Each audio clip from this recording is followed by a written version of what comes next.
Welcome back, everybody, to the Marketing Rules podcast. It is my absolute pleasure to have Arel Moodie join me today. Arel, we have been backwards and forwards a numerous amount of times trying to get you onto the podcast. I first kind of spotted you on LinkedIn. I think you've probably done a podcast with someone else that we follow. I was hugely impressed, and I thought I've got to have Arel on here. I had had a look at your background, and then it just got even better from that point. So it was an absolute honor to have you on the podcast today. For everybody listening who doesn't know you, I know you as the likability strategist, but there is huge amounts more that you've kind of done. So maybe you could give us a little kind of brief kind of tour of your background and what you do nowadays.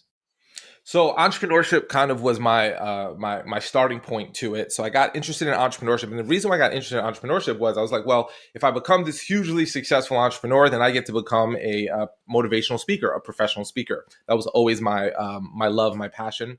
The pathway to get into speaking happened a lot quicker than I expected. Started getting into speaking. I've been doing that now for 17 years.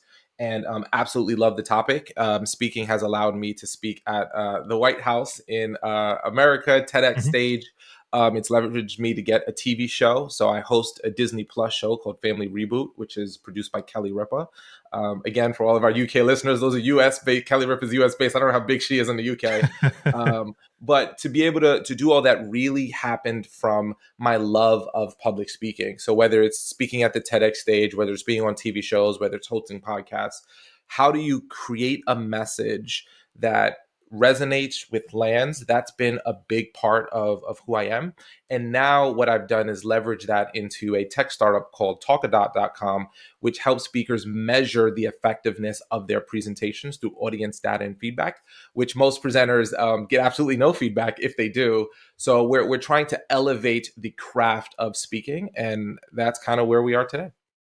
I mean, it is such an important area, and something that's never really kind of, again, discussed huge amount, right? I know as a business owner myself, I do a lot of public speaking, but I always feel I'm absolutely terrible at it, right? On numerous occasions, I've said, I don't think that's gone particularly well, but I have no idea, and I have no way of measuring that, right? I have no idea how successful I've been. Unlike when you do stuff online, I can tell because I've got either leads come in, I've had people listen, you have comments, you have feedback. But when you do it in real life, I mean, I've got zero idea. I think I stink most of the time, in all honesty. But it's great that you're putting together this kind of platform that can help people potentially like me to kind of one. It works as am I doing a good job, and then how do I get better at this kind of thing, right? How do I empower myself basically and use this for my business, which is kind of what we're going to talk around today, right? And how speaking and presenting can really be tools for everyone who's listening today. So from a kind of, I think what would be great to kind of start off from right from the beginning is like, how can we use speaking as a recruitment tool, right? Because that's our main audience. So how do we go about that? Well, what's interesting to note about speaking as a skill set is since we all speak, there almost is this inherent belief that either, well, I'm really good at it or I'm really miserable at it. There's really not many people in the in-between, right? And even those of us who may consider ourselves to be very good, if we're honest with ourselves every time we present, when we're done presenting, there's that thought of, well, did they like it? Did that suck? Was it good? So I think we can go into some really specific strategies, I think, on how to approach the content, no matter what you're presenting on, and then how to measure it. So when you're looking to approach it, my philosophical approach that's different than most is that I think most people focus on what should I say. So I have to present to a client. I need to present to maybe I'm presenting to a bunch of potential candidates, or maybe I'm doing an in-house presentation and I need to present to my team. Most people say, what is it that I want to say? How do I want to say it?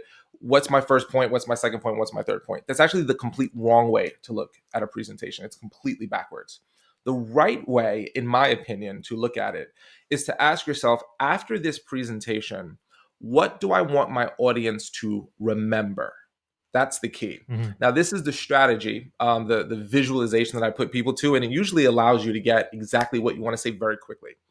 Imagine whatever you're presenting. So let's say I'm doing a client meeting and I'm presenting to this meeting and I want this client to hire me for my digital marketing skill set, right?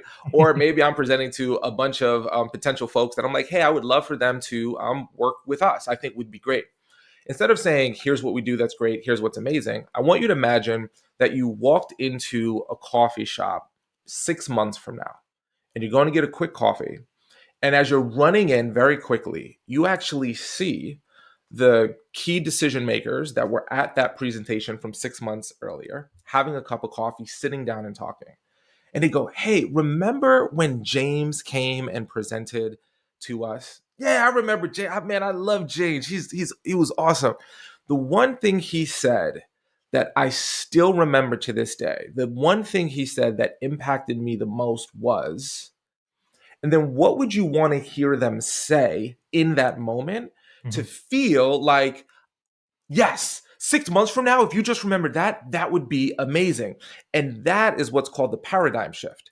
Every presentation's goal is to do one thing. It's to shift a paradigm, to shift a perspective. And if you know what that answer is, then you build your entire presentation from that one idea. Do I want them to get that this is a family community? Do I want them to get that we're flexible and we care about you as a person? What is that one thing that if they just remember that one thing, then you build everything you need to say around that.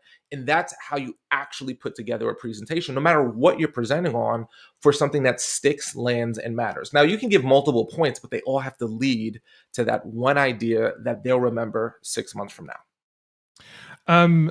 I mean that already. I think you've already you've given us already a kind of a paradigm shift, right? You've obviously you've teased us into this basically, because your paradigm shift is. I remember Arel. He told us what we need to think about is the paradigm shift in our presentation. So that is very clever. But so once we've figured this this shift, what we want people to remember us for, right? Is that is that like a single point? Is that a kind of just a feeling across the entire presentation? How do we build that kind of content into that presentation so it lands? And is it one thing? Can it be multiple things? Is it the whole So thing? that's where this is the part that does take reflection, right? Because this is called the big domino, right? What is the one thing that if I knock this domino over, all other dominoes have to fall because of it? So when I'm thinking about, let's say, for example, and I'm making this up, right? Hmm. I'm a small business, I'm a startup, and I want to attract a talent to work with me. This Hmm. talent's amazing. They could go to any company whatsoever. How do I get them to want to work with me? So I was like, well, what is it? I can say, hey, we're flexible. Well, everyone's flexible. Hey, we care about you. Well, everyone cares about you. So I want to ask myself, what's that one thing that if I can would knock down all the other things, and then everything else becomes a cherry on top. So that's really where the process of reflection and thinking comes from. So it might be, hey, listen, you've got a chip on your shoulder because you've been working for companies your whole life and you've taken them from $0 to $10 million with your skill set, and you've never gotten a piece of the pie before. So you have all these happy clients and customers, but you've never been able to benefit from a liquidation event, from an acquisition. When you work with us, we're going to give you points in our company or ownership in our company because we believe in you so much that not only will we get you to a market rate salary, but upon a liquidation event, by working with us, you get to benefit from your skill set. So it could be getting them to buy into the idea that, hey, you've grown all of these incredible companies and you've gotten nothing when they've gone public or they've liquidated or they've been acquired. Why is working with us and getting to that point so valuable? So if I go, that's my one domino, because if I can get them to say, well, I know I can take your company to 10 million, but I'm still getting my salary, right? So it doesn't necessarily affect me none, but now I can say, here's why we're poised to be good, but here's where you're going to get. That could, and again, I don't know if that's everyone's individual big domino, but if I can get someone to tie into a liquidation event, I build my presentation around why we built our organization to make sure everyone on this founding team benefits upon a merger and acquisition, a liquidation event, why that's so important. Then I build up, think about all the organizations you've been with that have gone to these amazing things and you've gotten nothing. that ends with us because we want our success to be your success, not just in theory, but in practice. So if they leave and 6 months from now go, oh my gosh, like the thought of this company, getting bought and me getting to set up my future children, that's the one big domino. So you really have to ask yourself, based upon the situation we're in, based upon the person we're speaking to, what's that one big domino that knocks over everything else that's unique to us? And once you nail that, a lot of the presentation takes care of itself, but there are specific elements that I'm happy to go over that should be in every presentation to get to that paradigm shift. Sure. So, I mean, this is also almost like a kind of a almost like a go-to-market philosophy to a certain extent as well, right? I mean, what you're talking around there, you can put this into your business philosophy. It doesn't just have to be part of your presentation. And how do you have how people remember your presentation or remember a talk that you're giving? This can go way beyond that, right? Because the great example you just gave is is maybe more at the kind of values of that business can kind of push in that direction, and that's the one thing that makes their employer brand better than ever other people's, because they've got this one example which you know uh which is going to attract people from all over the place. Yeah, and that's exactly right. Because the thing is, when you can figure out, and I think this, I call it the coffee shop strategy. It's not like a Mhm. fantastic like name, but conceptually, if I know what's that one big domino, what moves it, I can build entire campaigns around that. And then I can look at every single nuance of why this is important, why other people don't do this, why we're different. And then when you have, like you said, a go to market strategy, that's messaging. When you have Mhm. messaging that's memorable, that's really what we're going for. When people say things like, we have the best customer service, we Mhm. care about people the most, it's like, well, that sounds really, really like kind of generic. But if I say, well, what does I want my audience to remember about us? I want them to say that, hey, we're elevating this industry by, for example, Yeah. with talkadot, our goal is to elevate the speaking industry by allowing data to be present. We want the best speakers to be brought to the top and the worst speakers to either get better or drop out, right? Like that's what we want to do, because how many boring, horrible presentations have we all sat through in some conference or another? And there's no way to judge it, right? So if we can bring it to the top, well, everyone can go, well, hey, look, I don't want to be bored when I'm at an event. I want to be the best version of myself. I want data to prove that. I want this like rising tide to lift all boats.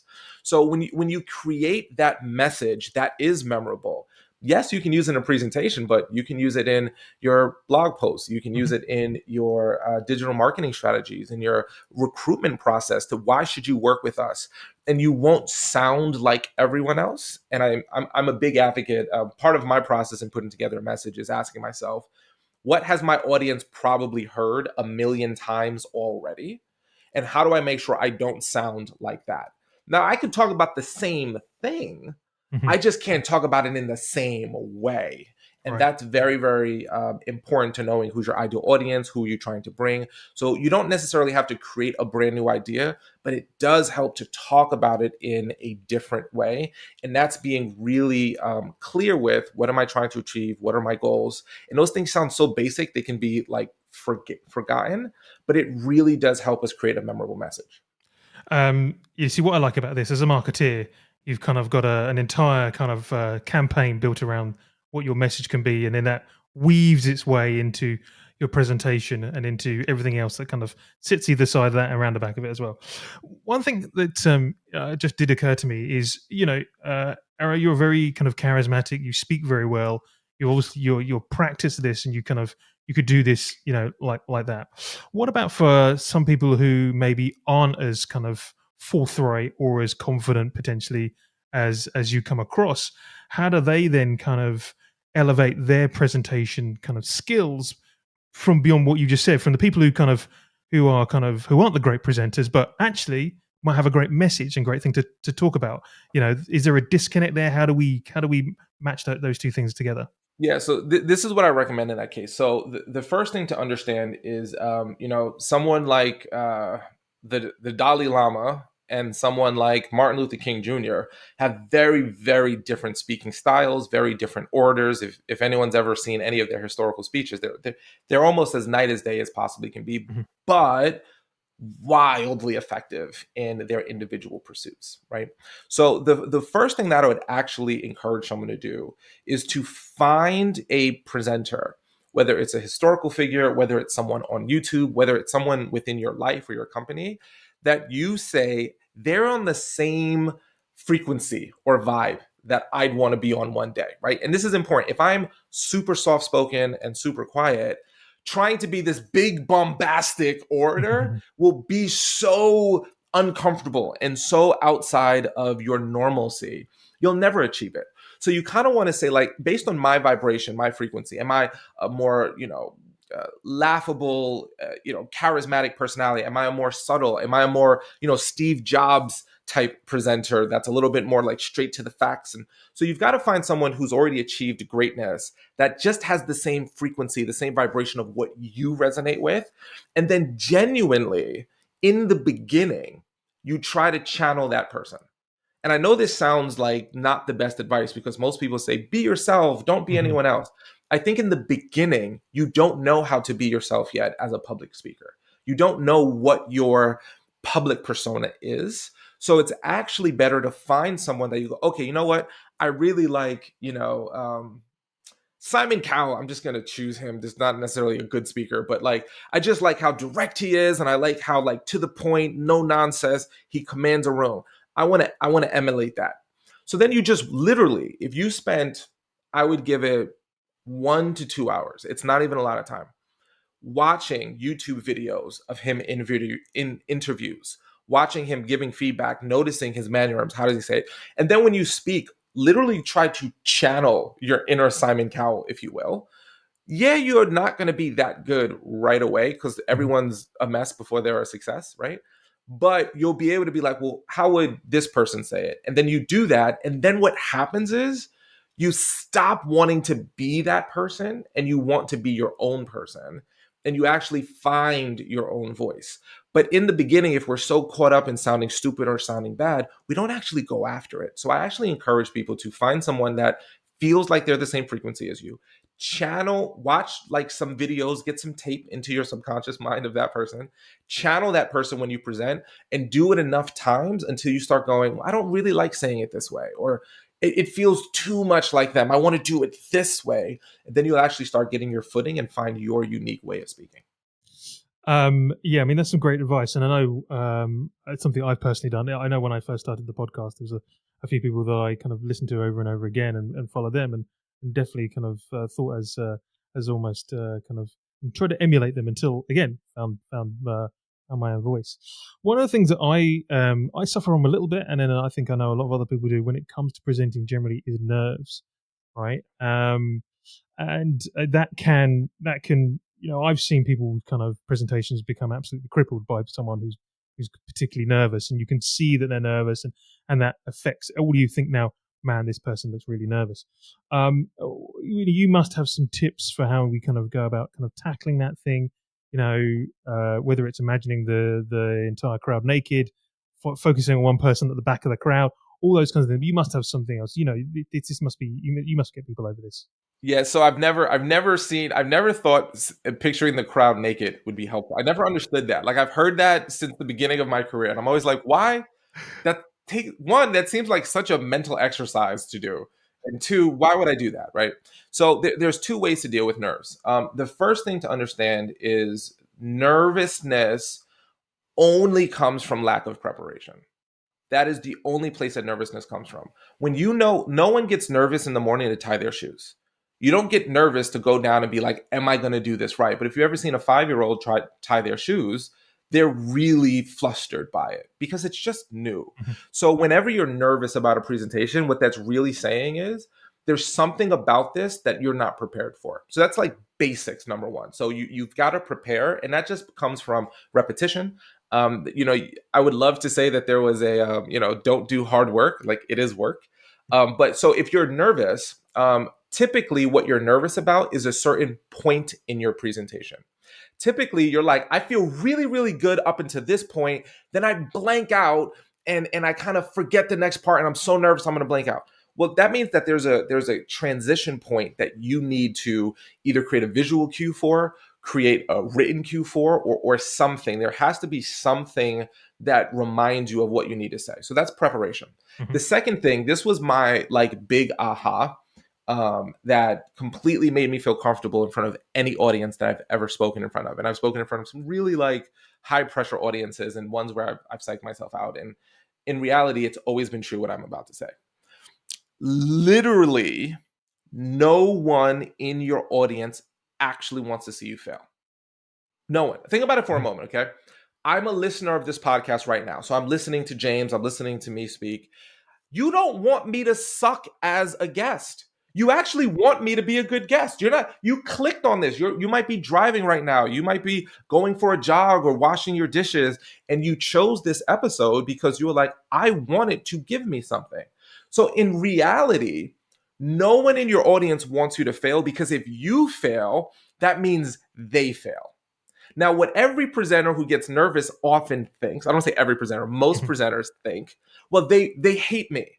They don't want me to be here. They think I'm stupid. They think I'm done. No, it's actually the opposite. It's like, hey, listen, I'm giving you have an hour of my time. You've got this podcast. I don't want you to, I want you to do well. So once I realized everyone's actually rooting for me to do a good job, even when I mess up, I just acknowledge that I messed up. Yeah. I say, oh, oops, that's embarrassing. And I have never had an audience that hasn't been like, it's okay, or laughed with me. But if I start going, I'm so sorry, I should have been more prepared. I'm so embarrassed. Let me start again. Let me start again. They're like, dude, it's fine. Like, just you don't have to start. Please don't. No one ever wants you to start again, by the way. Like, no one ever says 15 minutes in, get a mulligan and start over, right? So if you just realize that actually your audience wants you to succeed, and if you mess up, you just address it. Now, our fear is, but like, what if this client thinks I'm not professional? Or what if this candidate thinks that my company doesn't have their stuff together? Almost 100% of the time, from my lived experience, people will see you as a human. If you mess up, you acknowledge the mess up and then keep going. No one really will hold it against you. I think when we think we have to be perfect, we become almost a caricature of who we are. And then we actually trust that character less, and we don't know why. Whereas if you are able to just realize, look, you're listening to this. Hopefully you're like, wow, this is really helpful. And if you think I suck, then I've lost and you've lost. We've all lost. But if you're like, no, I want this to be good, and I mess up, and even if 5 minutes of this isn't good, hopefully the rest of it is good. And that's how we all win. So once you realize everybody wants you to win and you're prepared, I mean, you can literally go out there and vomit on your audience, and you'd still get like a round applause. I don't recommend anyone actually goes and does that, but I I mean, don't recommend. Is it upchucking? Is that what we call it? Upchucking? I don't yeah, recommend any upchuck. Okay, no upchuck. But if you did, you'd be okay. you'd be prepared. I mean, that's some amazing advice, and yeah, something I will kind of take into my next kind of presentation. I am so guilty of under preparing though for presentations. Usually, that is kind of where I think my nerves come from. I think sometimes, and when I've definitely kind of done things more than once, and I'm a bit more kind of used to doing it, a bit more practiced. That's when I definitely get a bit more relaxed about it. I always try to equate it to being a bit like a muscle. The more you work it, the stronger you get at it. Right? It's one of those things, and you're right. You do have to put the kind of hard working. Just being kind of charismatic and or funny or confident isn't necessarily always going to take away from a really good presentation, because again, as we've talked about a number of times, the content matters, right? And taking people on that journey to leave them with that, the big domino, basically. What's the big domino? So let's assume, right? We've done our presentation, whether it's internally, whether it's to externally, whether we're talking to a new client, whether we're talking to a group of people at a conference or whatever it might well be. Now we want to know how well that went. So how do we measure this? Right? What's the measurement of success for your presentation? I guess this is where some of the technology that you'll bring in kind of can support Yeah. us. So I'll give a no tech and a tech way to do this, right? So I'll give a no tech and a tech way, right? So here is the no tech way to do it. Um, Ask yourself, well, what's the one thing I want my audience to remember from this presentation, right? So you get clear on that. And then right after, an hour later, if you can't do it right after, a day later, if you can't do it an hour later, it doesn't matter. If you can find the audience, just ask, what do you remember about the presentation? Do they respond consistently to what you wanted them to remember? That's the low tech way to do it. So if I want you to remember, this is your opportunity to succeed upon an exit. I want you to benefit from an exit. And I go speak to them and say, what do you remember? And they go, I just remember you were really nice. Well, that Mhm. means your message didn't land. The thing you wanted them to catch, they didn't catch.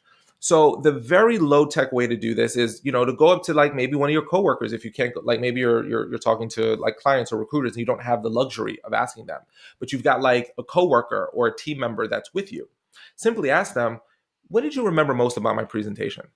And if their response is somewhat similar to what you wanted them to remember, that means you've nailed it. That means you've locked it in. If it's not, no issue. Now, the other thing, which is also low tech, if someone talks more about how great of a presenter you are and not how great the message, content, or thing was for themselves, there's something that needs to be calibrated. Some speakers are so caught up in saying poetic things or being fantastic on stage that it actually becomes distracting. All you remember is how funny the person was. There's a lot of people who are just stand-up comics and then they say, go out there and believe in yourself. And then they walk off stage and they just told joke after joke. So you're like, yeah, you're funny, but you're not, you were funny, but your message didn't impact me. And at the end of the day, anytime we're in a place of public speaking, our goal is to impact our audience. Okay. So that's Mhm. low tech. If we want to go tech, that's why we created talkadot. So what talkadot is a very simple software. We have a free version, a paid version. We have users all over the world that use it. After you present, if it is appropriate, like if I'm doing a client pitch, I probably wouldn't use a QR code, but we have a talkadot slide that has a QR code that's built in. And if it's like a team development, a staff development, maybe it is a public presentation at a conference or an industry event, you say, hey, the only way I can get better is I want to know what you liked about it. I want to know what you disliked about it so I can improve upon it. Take 2 minutes, scan this QR code, let me know what your thoughts are. And what Talkadot does is it takes the audience data and automatically turns it into a visual chart. And we track your responses over time and put all of your data together. So you get individual views of your data, what were your scores on how valuable it was, do people want to reattend, things like was it engaging, interactive, inspiring. There's different things you can measure that's pre-built in. And then you can literally see a graphical representation of what did the audience think? Because one of the biggest thing that happens after we present, we go, did I do a good job? And if someone brings you in to speak, they're curious, did you do a good job? So if you Mhm. have data that says, yes, my audience found it valuable, or no, they didn't, then you can look at the qualitative feedback and go, well, what did we miss? Because the way Talkadot works is it moves based upon how people answer. So if they answer in one way, it goes in one direction, they answer another. So we're always capturing the most relevant data. So if someone doesn't like it, we capture that for you. And now if they don't like it because they go, I don't like gingers and I didn't like the color of your beard, well, then Mhm. like, there's nothing you can do about that. Like, keep it moving. That's not valuable feedback. But if it was like, I felt like you were rambling and I didn't know what the point of this presentation was until halfway in. Oh, that's actually actionable feedback. I need to get to the point quicker. So that audience feedback, you just have to learn what's useful and what's not useful. And if you get that and you get periods of time where you get data over time, there's no way you don't get better with that kind of insights. Uh, I mean, it sounds incredibly useful, right? And I suggest everyone who is into kind of presenting or presents a lot, or that's even kind of webinars or does any kind of public speaking, I would suggest kind of go have a look at Talkadot. Ariel, it has been an absolute pleasure talking to you today. If anybody wants to know more about you, we will include all your details in the show notes. We'll include links to to Talkadot as well, so everyone can have a look at that. Sign up for the free version and or even try the kind of paid for versions as well. Um, uh, we haven't covered anywhere near as much as you could possibly do today because we haven't talked about the likability strategy. We haven't talked about the authorships, the present, all kinds of other stuff that's out there that we could talk about. So maybe we will kind of have you back and we'll talk about a few of those other kind of points in the future. But now, Arel Moodie, thank you very much. Absolutely. And you know what? I want to eat my own dog food. I don't know if that's a saying out there. I'm in America. I don't know if this is a saying out here. But anyway, so in the show notes, you're going to see a link that says talk.ac/Moodie. That's my feedback link. Let me know what you thought about this episode. If you click on that link, if you put in the code RULES, RULES, I'll know that it's from this particular episode. So let me know what you thought about it. Was it helpful? Was it not helpful? So in the show notes, you're going to see that link and I want you to see it in action. And I actually want feedback. If this sucked, let me know that it sucked. If it was helpful, please let me know it was helpful, because it's how I become a better guest on podcasts like James is here. So thank you, James, for having me. Thank you for listening, and make sure to make memorable messages. Absolutely brilliant. Thank you very much.